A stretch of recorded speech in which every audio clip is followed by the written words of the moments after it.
US President Donald Trump, under fire over his government's handling of the Epstein files, has escalated his attack strategy, and he's now directly targeted his predecessor.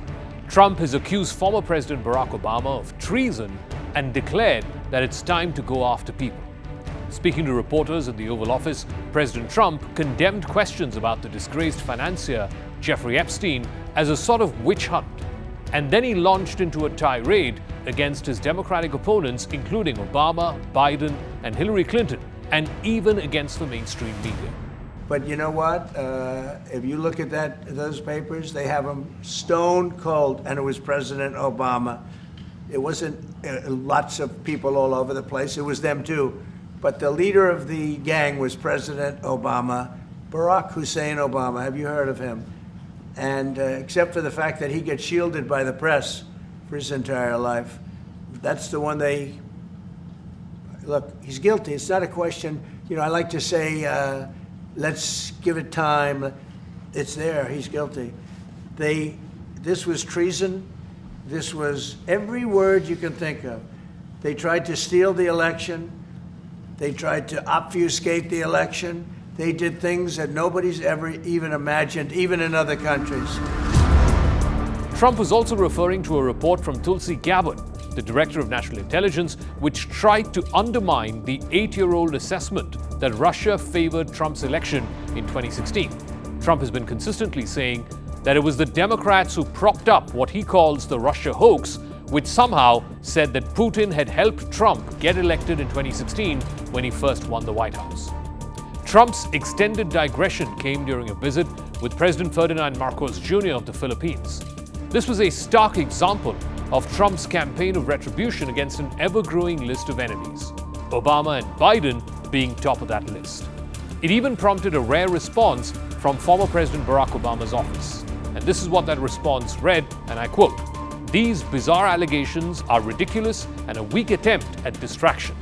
Nothing in the document issued last week undercuts the widely accepted conclusion that Russia worked to influence the 2016 presidential election, and it did not successfully manipulate any votes."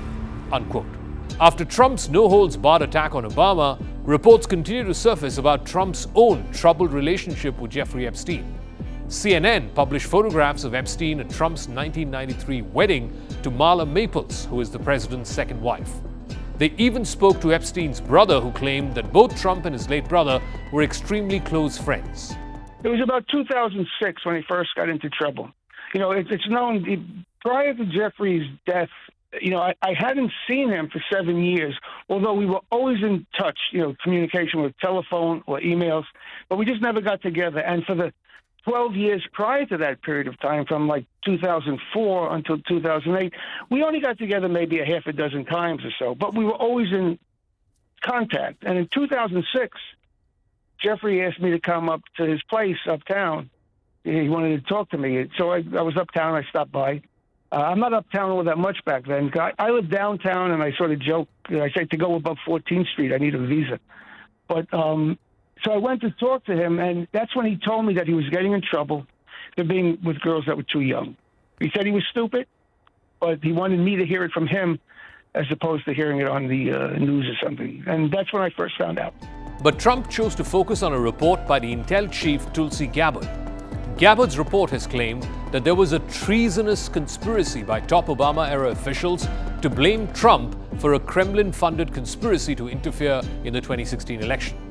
But this latest report is directly contradicted by a lengthy study conducted by the Senate Intelligence Committee that was signed by all Republican members of the committee. And that included Marco Rubio, who's currently the Secretary of State. The Obama administration never contended that the Russians had manipulated votes. Instead, Obama and the Democrats, as well as the Republicans on the Senate Intelligence Committee, had concluded that Russia did mount a major effort to influence voters in 2016. But Trump is having none of it. He struck an extremely defiant note at the Oval Office briefing. He claimed that he could have sent Hillary Clinton, the former Secretary of State and another one of his political rivals, to prison, but he chose not to. He said he would show no such leniency to Obama this time. Well, based on what I read, and I read pretty much what you read, it would be President Obama. He started it. And Biden was there with him. and Comey was there, and Clapper. The whole group was there. Brennan, they were all there in a room. Right here, this was the room. This is much more beautiful than it was then, but that's okay. The president then listed even more enemies who he wanted his Justice Department to target, including former FBI Director James Comey, whom he fired rather unceremoniously. And further than that, in that list are James Clapper, who's the former Director of National Intelligence, and former President Joseph Biden himself. Trump's campaign to exact revenge against his perceived enemies has taken on many forms over the years. Over the last 6 months, he has pulled protective security details from former colleagues who've been facing death threats from Iran. He's also revoked or threatened to revoke the security clearances of Biden and his family, as well as officials from the previous White House. His administration has taken steps to target members of the media, university campuses. He's also fired or investigated government workers who were deemed to be disloyal. The re-examination of the intelligence around the 2016 election began with John Ratcliffe, who's the current CIA director. He had ordered a review of the agency's report that went into the intelligence community's assessment that was made in December of that year. The review was deeply critical of the Obama administration and the former CIA director John Brennan. But CIA analysts took issue with the speed at which this assessment was made and accused Brennan of allowing an unverified dossier prepared by a former British intelligence officer, Michael Steele, to influence the assessment.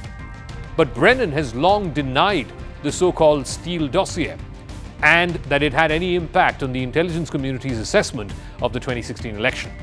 John Ratcliffe further wrote on social media that the review he had ordered had shown that the process was corrupt, and then he made a criminal referral to the FBI. The FBI is yet to respond to this referral, but it's likely that they would initiate criminal proceedings against former members of the Obama White House.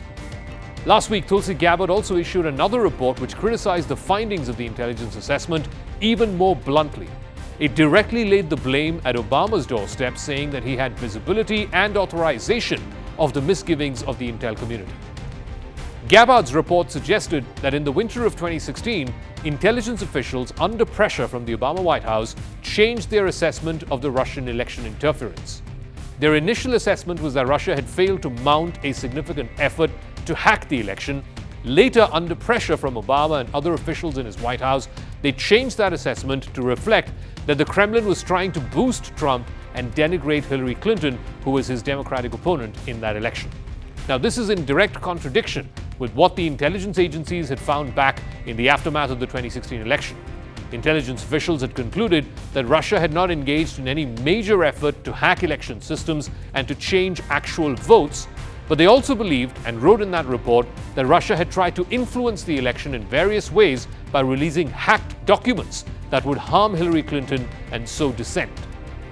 This was a finding that was upheld by the Intelligence Committee of the Senate.